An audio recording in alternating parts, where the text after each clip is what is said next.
Selamat siang, Assalamualaikum warahmatullahi wabarakatuh. Teman-teman semua, hari ini saya melakukan penyampaian materi melalui rekaman. Mohon maaf, saya berhalangan untuk hadir untuk menyampaikan materi secara live melalui Zoom, sehingga saya terpaksa merekam sebelumnya dan saya upload via YouTube untuk bisa dipelajari oleh teman-teman.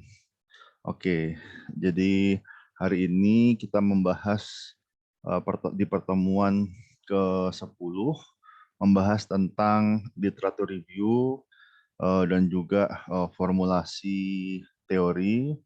Mungkin saya akan langsung saja ke materi.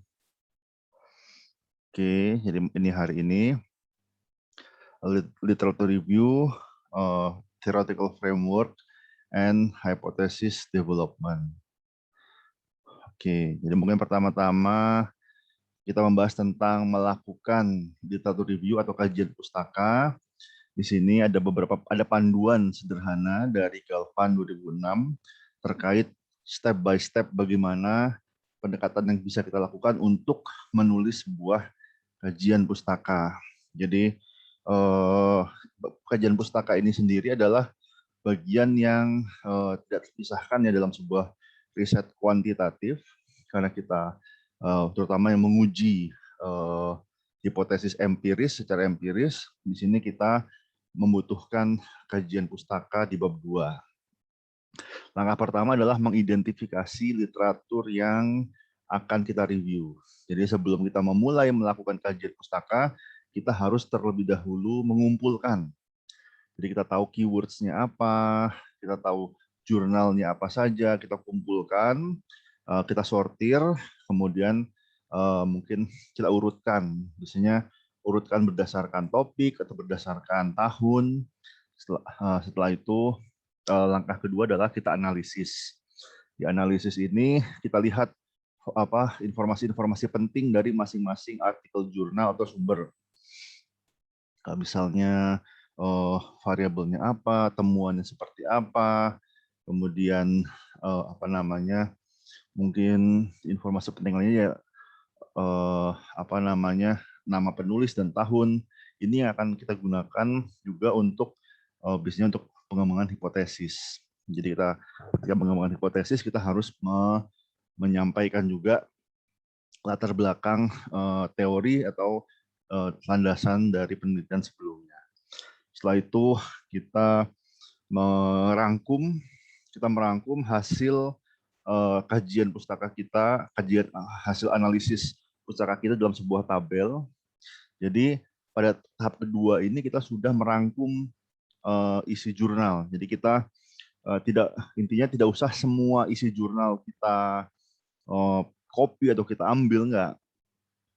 Kita identifikasi hal-hal penting yang perlu dicatat dari sebuah artikel jurnal.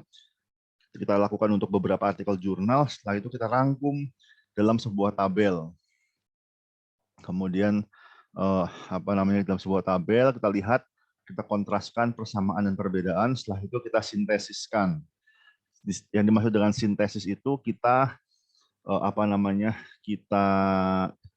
yang pertama, ketika ada competing models, ketika ada beberapa model yang berkompetisi, kita bisa memilih salah satu model atau kita bisa menggabungkan beberapa model. Tapi yang harus dipahami adalah kita tidak boleh menggabungkannya secara sepotong-sepotong.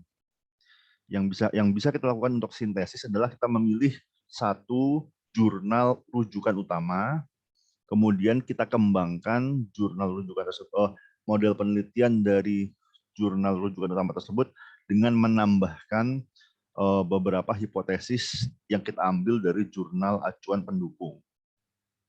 Jadi yang sangat saya sarankan adalah kita harus menggunakan lebih dari satu sumber. Jadi nggak boleh tesis hanya dari satu sumber, nggak boleh literatur review hanya dari satu sumber, tapi kita perlu setidaknya atau mungkin 1 hingga 3 lah jurnal utama.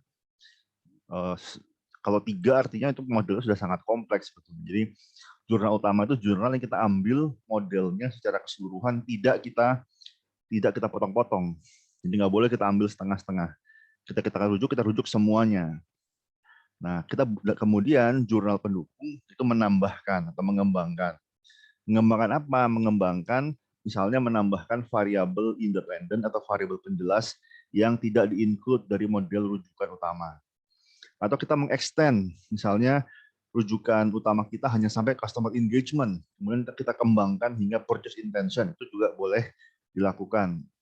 Jadi kita mengembangkan jurnal rujukan utama kita dengan menambahkan hipotesis atau menambahkan variabel yang bisa memperkaya penelitian. Tapi kita tidak boleh membuang item, tidak boleh membuang variabel tanpa landasan logika berpikir yang sangat kuat. Misalnya ketika memang untuk konteks yang ingin kita teliti, ada variabel yang sama sekali tidak relevan. Misalnya kita mengambil model dari pemasaran barang, pemasaran goods, kita terapkan di pemasaran jasa, atau sebaliknya kita mengambil model pemasaran jasa, kita terapkan pada pemasaran barang, sedangkan ada variabel-variabel tertentu yang ternyata tidak relevan dengan konteks, sehingga di situ mungkin bisa kita keluarkan, tetapi kita harus bisa men-challenge, kita harus bisa mempertahankan alasan kita mengapa kita menggunakan modul tersebut dan mengapa kita terpaksa membuang variabel yang tidak kita include ke dalam model sintesis kita. Setelah itu kita mulai menulis kajian pustakanya. Jadi sebelum kita menulis, kita sudah harus melakukan sintesis terlebih dahulu. Jadi apa sih sintesis itu? Apa sih, seperti apa sih model penelitian yang ingin kita uji setelah kita berhasil memformulasikan model tersebut, sudah final, sudah disetujui oleh pembimbing kita, barulah kita menuliskan kajian pustakanya. Yang pertama mengidentifikasi literatur. Di sini kita mengenal dengan online database, kita ada Scopus, kita ada JSTOR, ada Science Direct. Intinya dan lagi kita mengetahui berbagai sumber. Intinya ada sumber-sumber yang sangat kredibel, ada yang kurang kredibel. Nah, di sini Google Scholar itu boleh digunakan, tapi harus dengan sangat hati-hati. Kenapa? Karena Google Scholar itu campur-campur. Dia ada yang high quality, ada yang predator. Predator itu jurnal yang menerbitkan artikel tanpa quality control. Asal dia bayar, terbit. Nggak bayar, nggak terbit. Itu jurnal predator.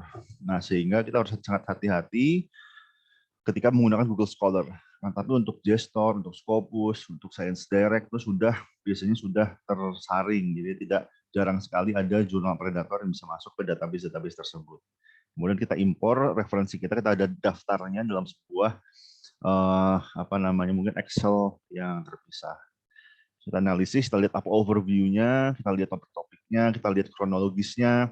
Jadi ada urutan mungkin berdasarkan tahun, berdasarkan topik, berdasarkan author, kemudian berdasarkan variabelnya apa. Nah, itu kita summary-kan. Jadi intinya tidak usah semua, tapi mungkin ada beberapa bagian dari artikel yang bisa kita fokuskan, misalnya abstrak, introduction, dan conclusion. Jadi biasanya yang intisari dari artikel jurnal itu sepanjang-panjang jurnalnya, yang penting abstraknya dulu kita lihat. Kalau relevan kita lihat introduction-nya. Kalau introduction-nya oke, kita langsung lompat ke kesimpulannya. Kesimpulannya oke, baru kita lihat literatur review-nya, hipotesisnya, analisisnya, itu semua itu isinya. Tapi kita screening dulu dari abstract, introduction, dan conclusion. Kemudian kita catat trennya atau pengelompokannya, clustering misalnya teori-teori yang mainstream, teori-teori yang tidak mainstream. Nah, kemudian kita pilih, kalau memang perlu, kita pilih kuota. Tapi di sini tidak disarankan. Jadi quotes atau kutipan langsung itu tidak disarankan. Kenapa? Karena yang disukai adalah melakukan paraphrasing. Paraphrasing itu membahasakan sebuah ide orang lain dengan bahasa kita sendiri. Jadi kita menerjemahkan juga sebetulnya bagian dari paraphrasing, karena tidak ada yang kecuali Anda terjemah literal dengan Google Translate itu mungkin berbeda, tapi pasti hasilnya nggak akan mudah dibaca. Kalau kita melakukan Google Translate dari bahasa Inggris ke bahasa Indonesia, pasti Anda harus melakukan proses mungkin merapihkan atau agar mudah dipahami dalam bahasa Indonesia, itu termasuk paraphrasing. Atau kalau Anda mengutip dalam bahasa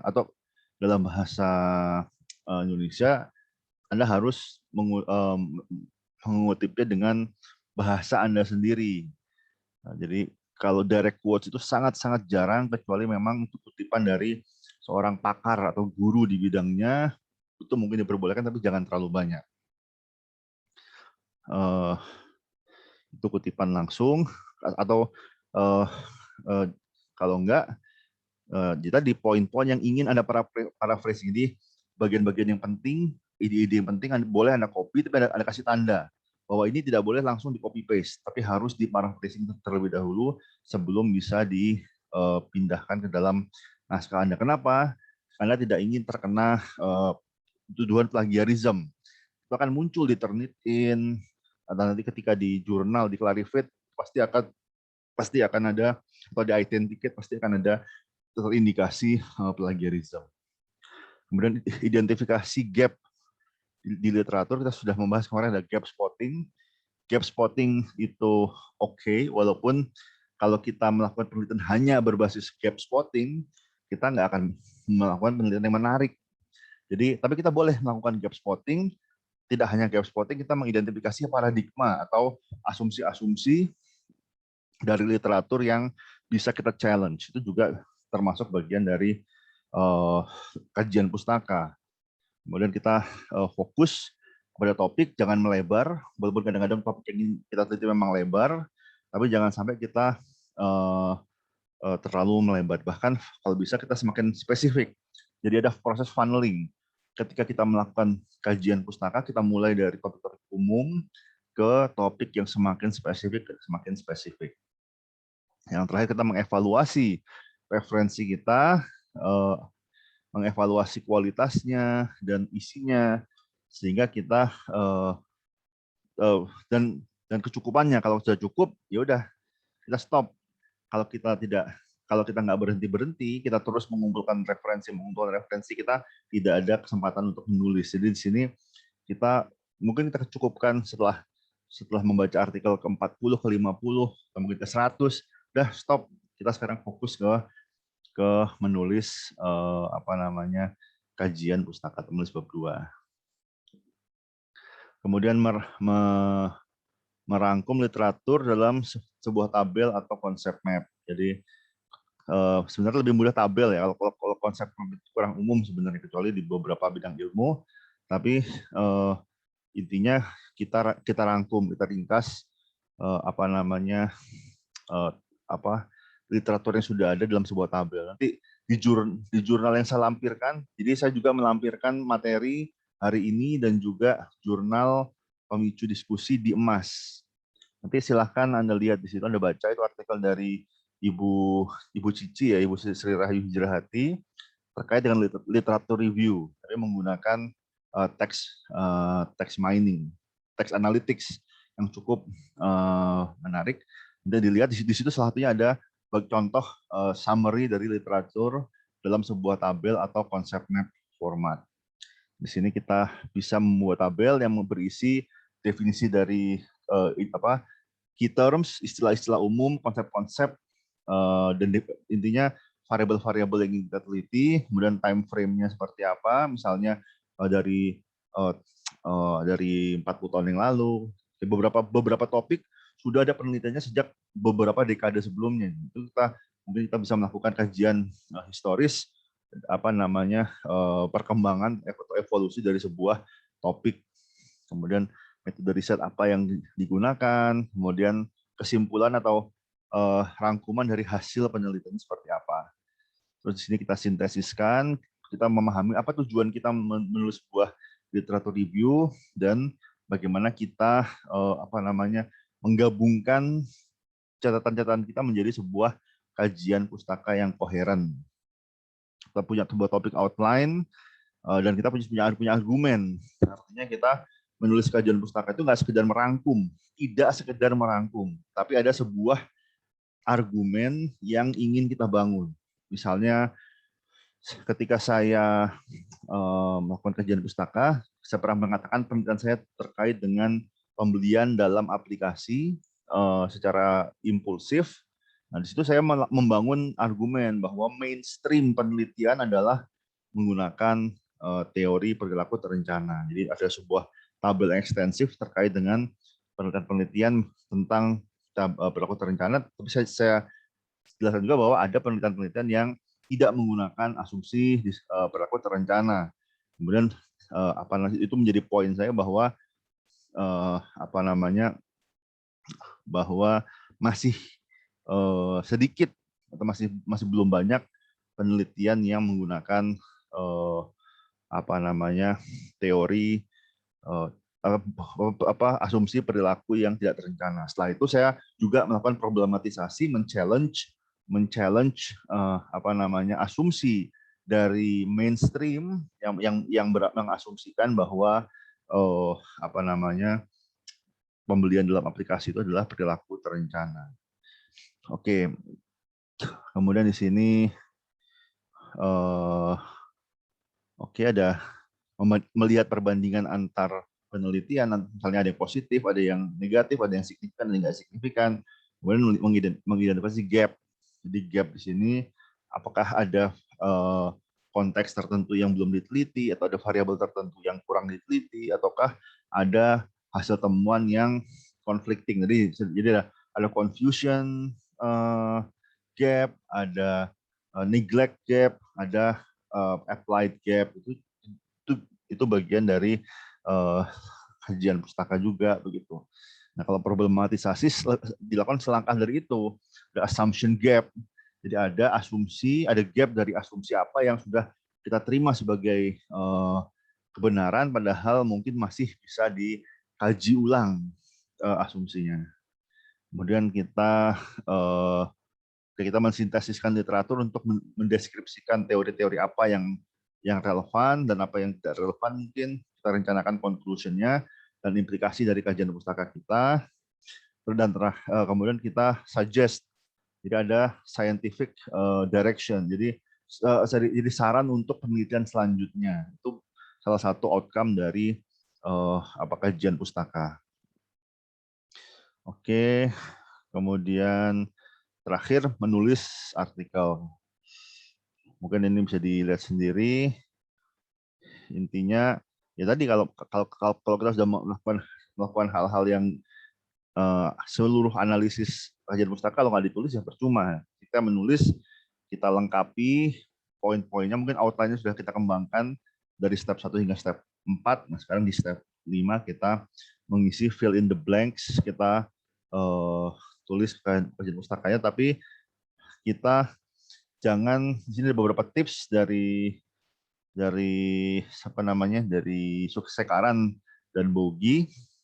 Intinya identifikasi sebuah area permasalahan, tapi hindari global statement. Jadi jangan terlalu hiperbolik dalam menjual kontribusi. Kemudian identifikasikan kenapa topik ini penting. Misalnya, dan seringkali penting karena misalnya contohnya adalah sudah banyak penelitian terkait topik tersebut, tapi mungkin belum banyak yang topiknya spesifik terkait dengan satu konteks misalnya. Maka topik ini penting, tapi ada gap di sebuah konteks. Kenapa penting? Kemudian kita berikan argumen. Kemudian kita ketika kita mengutip sebuah penelitian yang klasik atau seminal ya. Jadi penelitian seminal itu sebuah penelitian yang sangat berpengaruh, sangat banyak dikutip. Jadi mungkin kalau kita lihat di Google Scholar kutipannya udah 1000 lebih. Nah, itu termasuk landmark study. Di mana sudah Pak, bayangkan kalau udah 1000 artikel yang mengutip, berapa yang sudah baca, pasti lebih banyak lagi begitu. Nah, kita akui bahwa ini adalah sebuah penelitian yang sifatnya seminal, sudah diakui, sudah banyak yang mengutip. Kemudian jika ada replikasi, nah dijelaskan dan dijelaskan tujuan dan hasil dari replikasi tersebut. Kemudian kita, jadi karena kita melakukan funneling dari yang umum ke yang khusus, artinya ada topik-topik yang tidak akan kita bahas karena terlalu luas. Nah, di situ itu juga termasuk hal yang perlu kita jelaskan. Jadi mungkin di awal di bagian sistematika kita jelaskan bahwa kita akan mereview apa dan kita tidak akan mereview apa, sehingga jangan sampai pembaca kita bertanya mana poin tentang ini. Padahal memang bukan itu fokus yang ingin kita review. Kita ingin mereview tentang satu subtopik misalnya. Kita mulai dari overview umumnya, tapi kita fokus pada satu subtopik dari topik tersebut. Maka ketika ada subtopik lain yang mungkin juga sama-sama menarik, kita jelaskan bahwa kita fokus pada subtopik yang lain. Gitu. Terus dari daftar spesifik yang ambigu ya, atau yang generik, yang membingungkan, padahal tidak memberi manfaat. Jadi cuman manjang-manjangin atau nambah-nambahin referensi aja, itu tidak disukai. Jadi setiap kutipan, setiap referensi itu bermakna. Pasti ada sesuatunya, relevansinya pada argumen yang ingin kita bangun. Jadi hindari mengisi atau jadi kayak nyumpel referensi. Ibaratnya kita sumpel paper kita dengan banyak referensi supaya terlihat keren. Ada 100 referensi, tapi sebetulnya kita pakai hanya 10, 20, yang 90 itu hanya sumpelan aja. Itu jangan, itu akan teridentifikasi dan tidak disukai oleh reviewer. Kemudian perhatikan jika hasil penelitian sebelumnya itu inkonsisten atau bervariasi cukup signifikan, maka jangan dikutip secara keseluruhan, tapi harus dipisah. Jangan digabung, harus dipisah. Kita kutip, kita bahas secara terpisah antara hasil yang positif dengan hasil yang negatif, antara hasil yang signifikan dengan yang nggak signifikan. Oke, dan kutip semua referensi yang kita gunakan, baik itu untuk tesis, disertasi, ataupun artikel jurnal. Jadi ini setiap literatur dia harus ada definisi dari kata kunci dan juga konsep dan variabel, ada time frame-nya, ada metode riset, dan ada kesimpulan dari setiap hasil penelitian. Ini hierarchy of literature. Jadi dari yang paling disukai itu jurnal artikel, kemudian yang oke tapi less preferred, jadi hierarkinya diperbolehkan tapi masih kalah dibandingkan artikel jurnal, itu conference proceeding, book chapter, dan textbook. Kenapa buku teks itu kurang disukai ketimbang jurnal artikel? Karena buku teks itu katakanlah buku apa yang umum ya, misalnya buku teks terkait dengan pemasaran, manajemen pemasaran, McCartney misalnya, atau Kotler, itu bisa katakanlah edisi terbaru, edisi tahun 2021. Tapi kalau kita lihat sebenarnya konsep-konsep teori yang ada di situ mungkin sudah ada sejak tahun 90-an atau sejak tahun 80-an. Tapi itu harus ada di buku teks tersebut. Kenapa? Karena itu buku teks untuk belajar, untuk basic gitu, sehingga mungkin itu lebih untuk pengajaran saja, tapi itu bukan batas terluar dari ilmu pengetahuan. Jadi buku teks itu salah satu sumber ilmu, sumber referensi, tapi bukan batas terluar dari ilmu pengetahuan. Batas terluar dari ilmu pengetahuan adalah artikel, jurnal artikel. Begitu, walaupun sebetulnya ada juga yang lebih luar lagi, yaitu working paper atau conference proceeding. Sebenarnya lebih luar, tapi conference proceeding dan working papers itu belum melalui quality control.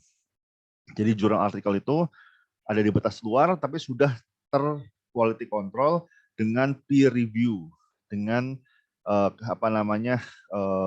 telaahan dari rekan bebestari. Itu istilah jurnal ya, artinya sesama penulis saling mengkoreksi, saling mengevaluasi artikel masing-masing. Jadi ketika saya submit artikel ke jurnal, yang ngoreksi adalah penulis yang lain. Ketika penulis yang lain mengakui tulisan saya, maka bisa diterima sebagai sebuah artikel jurnal. Kemudian yang not encouraged, yang diperbolehkan, tapi tidak disemangati, ini kurang, jadi lebih kurang disukai ketimbang textbook, book chapter, dan conference proceeding, itu adalah tesis dan disertasi yang tidak diterbitkan. Kemudian media articles dan personal blog. Bukan, maaf, unpublished article dan media article. Unpublished research dan media article ini kurang tepat ya. Dan saya perbaiki sedikit.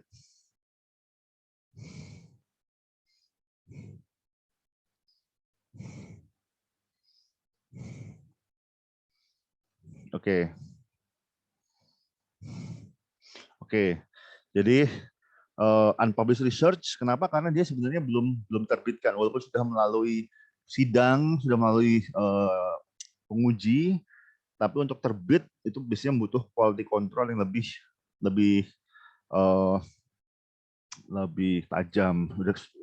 Selain itu juga kadang-kadang tesis dan disertasi itu nantinya akan diterbitkan, dan ketika ada sebuah tesis disertasi yang tidak diterbitkan, itu sebenarnya jadi salah satu tanda tanya, kenapa kok nggak diterbitkan begitu.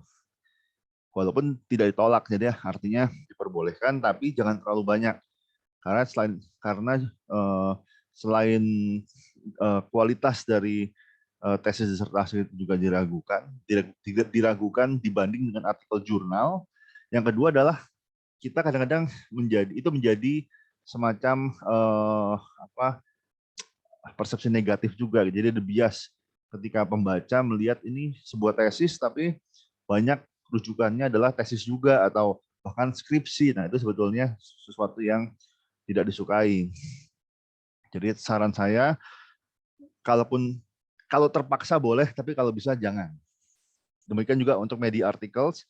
Media artikel itu di bab 1 oke, di bab 2 kalau bisa jangan. Boleh, tapi kalau bisa jangan. Dan yang terakhir, yang sebenarnya sangat discourage, sangat tidak disukai. Jadi bahkan saya bilang nggak boleh digunakan adalah personal blog dan Wikipedia. Terutama Wikipedia. Wikipedia sendiri mengatakan bahwa dia bukan sumber referensi ilmiah. Jadi nggak boleh kita kutip Wikipedia. Kenapa? Karena tidak diketahui siapa yang nulis. Semua orang bisa ngedit dan bisa berubah-berubah. Sehingga atribusinya nggak jelas. Jadi itu hanya sebagai sumber informasi, ya. Sumber penelaahan, pencarian informasi oke, tapi bukan sebagai sumber kutipan. Dan seringkali Wikipedia ada sumbernya. Nah, itu kita cek. Kutipannya, sumbernya mana. Kalau broken, nah itu tanda tanya. Ini bisa jadi dia linknya broken, mungkin kualitas halaman Wikipedia-nya kurang baik begitu. Oke. Nah, setelah kita melakukan kajian pustaka, output dari kajian pustaka adalah sebuah theoretical framework dan juga pengembangan hipotesis. Nah, di sini kerangka teori ini adalah keyakinan kita atau belief kita tentang bagaimana sebuah fenomena, sebuah variabel berhubungan dengan variabel lain.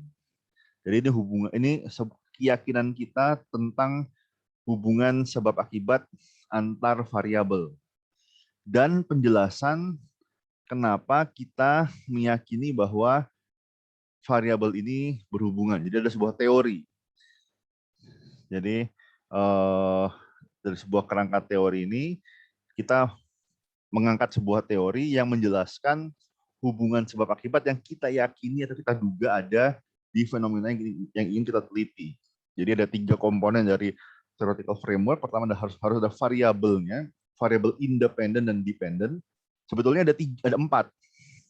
Independent, dependent, moderating, mediating. Tapi terutama seminimalnya theoretical framework itu harus ada independent dan dependent variabel. Kemudian ada model penelitian. Tapi ini untuk riset kuantitatif ya. Kalau riset kualitatif berbeda lagi. Ini tidak berlaku. Dalam riset kualitatif tidak ada variabel independent dependent seringkali. Itu karena tadi masih kualitatif ya, masih eksploratory. Cuman di sini dalam riset kuantitatif, pengujian model seringkali sudah ada hipotesis sebab akibat. Kemudian ada sebuah model, sini model ini lebih untuk visualisasi saja, untuk memudahkan kita menjelaskan hubungan antar variabel. Kemudian ada teori berdasarkan dari penelitian sebelumnya. Nah, ini ada gambar. Jadi ini ada observasi, kita melakukan observasi, kemudian kita ada pencarian data awal atau eksploratory, kita mendefinisikan sebuah masalah, kita mencari kerangka teori, kita mengembangkan hipotesis. Ini ada di dua ini ada di pertemuan minggu ini. Kemudian baru kita melakukan mengembangkan desain penelitian, melakukan data collection, kemudian pengujian hipotesis, hingga report writing, presentation, dan pengambilan keputusan manajerial. Nah, di sini intinya sebuah kerangka teori itu adalah landasan dari penelitian kuantitatif yang bersifat hipotetiko-didaktif. Jadi penelitian empiris, deduktif, berdasarkan hipotesis.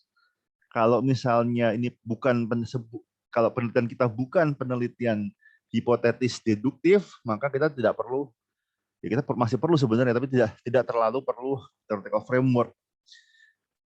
Kenapa? Karena ya mungkin penelitian kualitatif. Untuk penelitian kualitatif umumnya seringkali kerangka teori itu di akhir untuk menjelaskan temuan, bukan di awal, bukan membentuk, bukan menginformasikan desain penelitian, tapi menjadi hasil dari sebuah desain penelitian. Itu beda kuali dan kuanti. Pada kuantitatif itu teori menjadi input bagi desain penelitian. Sedangkan pada kualitatif desain penelitian menjadi input bagi sebuah teori. Jadi kita mengembangkan teori baru. Tadi mengulangi yang tadi, mewakili keyakinan kita atau dugaan kita terhadap hubungan sebab akibat pada sebuah variabel antar beberapa variabel di sebuah fenomena tertentu.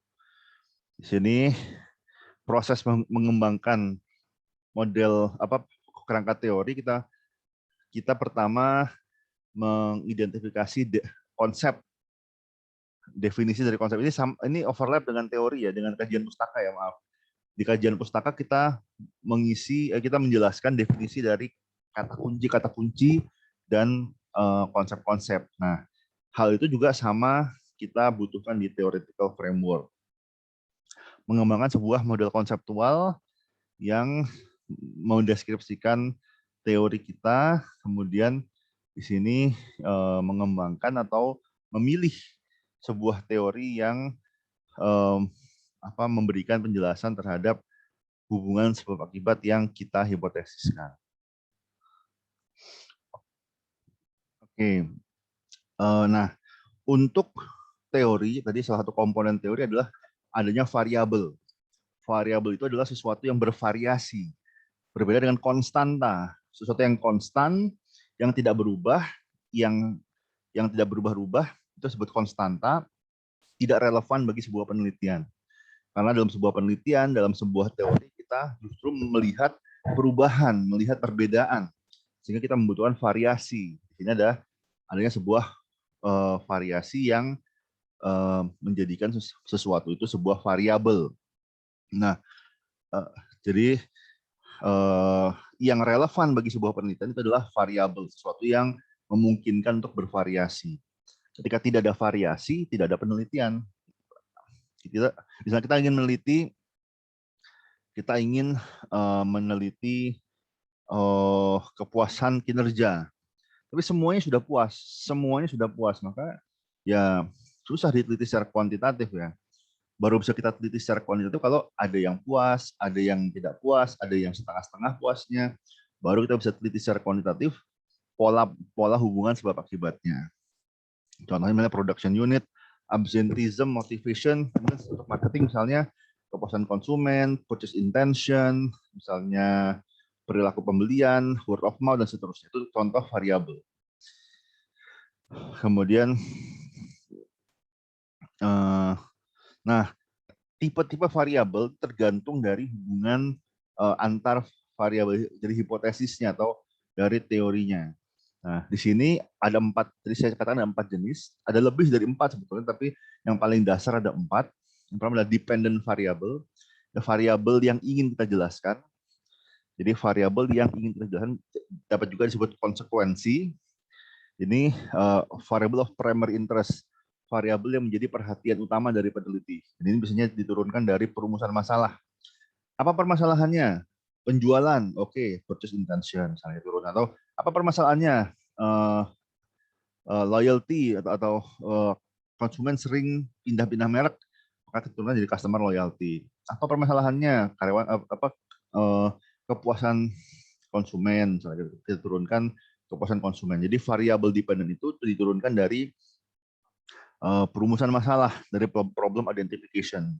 Dan biasanya ada beberapa variabel yang sudah standar menjadi variabel dependent. Misalnya purchase intention, kemudian consumer engagement, brand attitude. Itu walaupun ada kadang-kadang variabel independen tersebut menjadi variabel dependent tersebut menjadi variabel independen bagi yang lain. Jadi ada mediasi di situ. Tetapi di sini biasanya dalam sebuah penelitian yang ada di ujung paling kanan itu adalah variable dependent. Sedangkan yang berikutnya adalah variable independent. Ini diingat ya, karena mahasiswa masih ada yang salah mengklasifikasikan independent dan dependent. Jadi dependent itu yang dijelaskan, independent yang menjelaskan. Jadi ini variabel bebas, tapi dia bebas dalam artian dia menjelaskan variabel dependent, variabel tidak bebas. Jadi ada variabel tidak bebas yang ingin kita jelaskan, dan ada variabel independen yang bebas yang menjelaskan variabel tidak bebas. Nah, di sini kita dalam sebuah hipotesis umumnya mengkaitkan bagaimana variasi dari variabel dependent dapat dijelaskan oleh variasi dari variabel independen. Misalnya setiap peningkatan variabel independen sebesar 1 unit diikuti oleh peningkatan variabel dependen sebesar 0,53 unit misalnya, atau setiap penurunan variabel independen sebesar 1 unit diikuti oleh peningkatan variabel dependen sebesar 0,3. Kalau yang pertama tadi, kalau variabel independen meningkat, variabel dependen meningkat, itu hubungannya berbanding lurus. Ketika variabel independen meningkat, variabel dependen menurun, atau ketika variabel independen turun, variabel dependen meningkat, itu berbanding terbalik.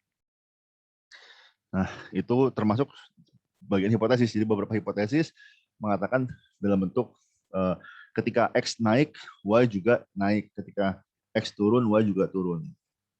Atau X berpengaruh positif terhadap Y, X berpengaruh negatif terhadap Y. Itu contoh hipotesisnya. Yang berikutnya adalah moderating. Moderating di sini adalah sebuah qualifier yang memodifikasi hubungan sebab akibat independen ke dependent. Jadi ini variabel ketiga yang memodifikasi hubungan antar variabel independen dan variabel dependent. Misalnya tadi, misalnya brand attitude mempengaruhi purchase intention. Brand attitude mempengaruhi purchase intention. Kemudian kita tambahkan moderatingnya jika product involvement tinggi. Jadi misalnya, jadi moderating variable ini adalah qualifier, misalnya product involvement, keterlibatan terhadap sebuah produk. Nah, di contoh hipotesis moderasi, pada produk high involvement, maka brand attitude berpengaruh positif terhadap purchase intention. Konsekuensinya ketika low involvement, maka bisa jadi antara tidak ada pengaruh atau pengaruhnya negatif. Jadi itu konsekuensi dari tadi moderasi. Jadi bisa bisa jadi ketika dia tidak tinggi, maka hubungannya bisa jadi tidak berhubungan, tidak signifikan, atau malah negatif. Nah, itu moderating, dia memodifikasi. Jadi moderasi, memodifikasi. Ini mungkin kita ingat-ingat modnya. Agar jangan tertukar dengan med. Med ini mediating. Mod, modifikasi, moderasi, med, mediasi. Mediasi ini menjembatani. Berbeda, jangan tertukar. Jadi variabel independen terhadap variabel dependen seringkali pengaruhnya bisa langsung, bisa tidak langsung. Pengaruh langsung ini dia secara langsung tanpa perantara ya mempengaruhi variabel dependen. Misalnya iklan atau misalnya sales promo mempengaruhi purchase intention. Ketika ada diskon, maka purchase intention naik. Nah, tapi ada juga yang mempengaruhinya secara tidak langsung. Misalnya misalnya iklan di TV, mungkin iklan di TV atau celebrity endorser, dia tidak mempengaruhi purchase intention secara langsung, tetapi dia mempengaruhinya melalui brand identification atau melalui brand attitude atau attitude toward the ad misalnya. Baru setelah itu ke dependent variabelnya purchase intention. Artinya ketika jembatannya putus, maka pengaruhnya hilang. Ketika jembatannya putus, pengaruhnya hilang. Ketika salah satu dari jembatan ini tidak signifikan, maka pengaruh tidak langsungnya hilang. Begitu. Nah, ini nanti hipotesisnya berbeda, pengolahan uji hipotesisnya pun berbeda. Nanti akan saya jelaskan di bab uji hipotesis. Nah, ini sepertinya sudah mengulang. Nah, ini yang berikutnya adalah pengembangan hipotesis. Jadi kita melakukan kajian pustaka, mengembangkan kerangka teori, dan menurunkan sebuah hipotesis. Nah, hipotesis ini adalah statement atau kalimat yang menggambarkan dugaan kita terhadap hubungan sebab akibat. Dan dengan menguji hipotesis, kita bisa menjawab pertanyaan penelitian. Jadi dari pertanyaan penelitian, kita lakukan kajian pustaka dan kita turunkan menjadi sebuah hipotesis penelitian. Dan hipotesis penelitian itu diturunkan dari hipotesis statistik, kita uji secara statistik, kemudian kita gunakan hasil pengujian hipotesisnya untuk menjawab pertanyaan penelitian. Nah, ini beberapa format. Yang pertama if then. Ini tentang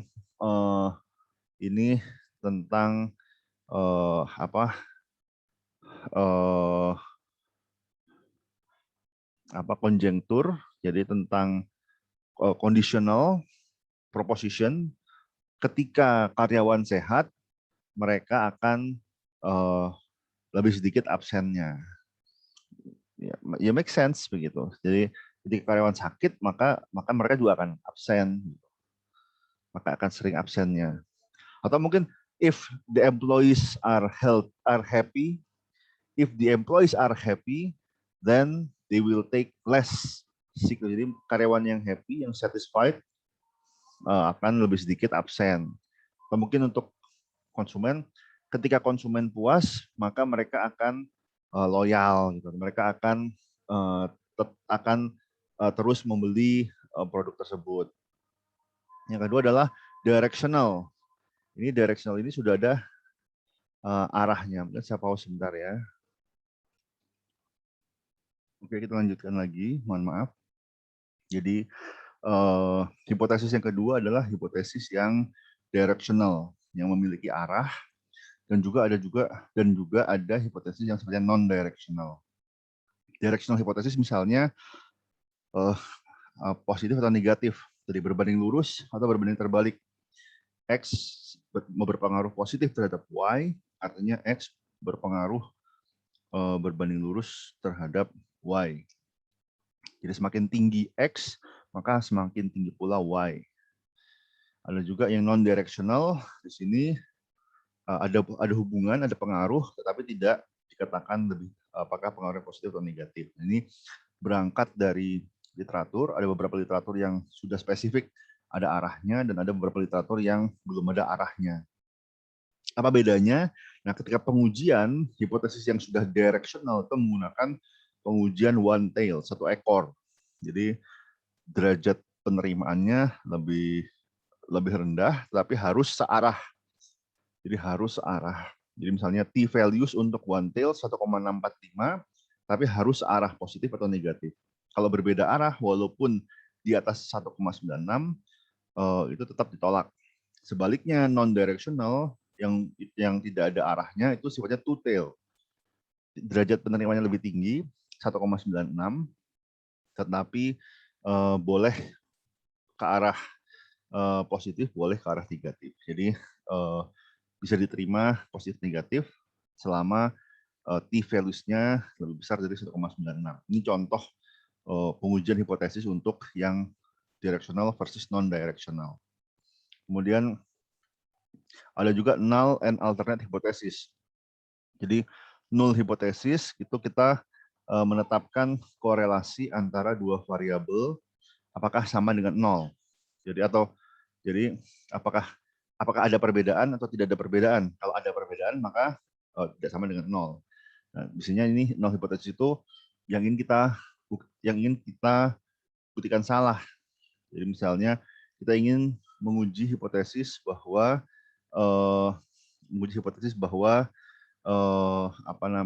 X laki-laki lebih tinggi IPK-nya dibandingkan perempuan misalnya, maka hipotesis nul kita adalah tidak ada perbedaan antara IPK laki-laki dan perempuan. Oke, jadi tadi hipotesis nol itu yang ingin kita ujikan, yang ingin kita buktikan salah. Jadi karena kita ingin menerima alternate hipotesisnya. Kita bisa menerima alternate hipotesis ketika kita bisa membuktikan bahwa H0 salah. Misalnya kita berhipotesis bahwa misalnya gaji laki-laki lebih tinggi daripada gaji perempuan, atau sebaliknya misalnya pengeluaran perempuan lebih tinggi dibandingkan pengeluaran laki-laki. Maka hipotesis nol kita adalah pengeluaran laki-laki sama dengan pengeluaran perempuan. Ketika kita bisa membuktikan bahwa H0 ditolak, maka kita terima H1 bahwa ternyata berbeda. Atau misalnya kita hipotesiskan bahwa pengeluaran laki-laki sama atau lebih besar dari pengeluaran perempuan. Jika kita ingin menguji hipotesis bahwa pengeluaran perempuan ini lebih besar daripada pengeluaran laki-laki.